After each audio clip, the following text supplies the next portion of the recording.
In a small town where appearances spoke louder than actions, people were often judged before they were understood. What someone looked like mattered more than what they carried inside. Ava was a black woman with calm eyes and quiet confidence. She worked in a modern office where effort was expected but appreciation was uneven. Many believed she did not fit the image they were used to seeing, even though she proved herself every day. Noah was a white man who listened more than he spoke. People assumed his path was easy, never noticing the late hours he worked or the fairness he practiced when no one was watching. Though judged differently, Ava and Noah carried the same weight. Ava arrived early each morning, helped without being asked, and remained patient even when her work was questioned.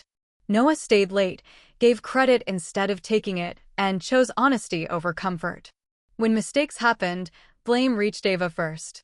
When success arrived, recognition passed her by.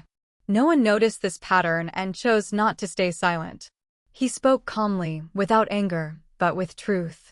Time moved on, and a serious challenge arose, one that everyone avoided. A critical decision had to be made, and one wrong move could cost many people their jobs. Fear filled the office, and no one wanted to take responsibility.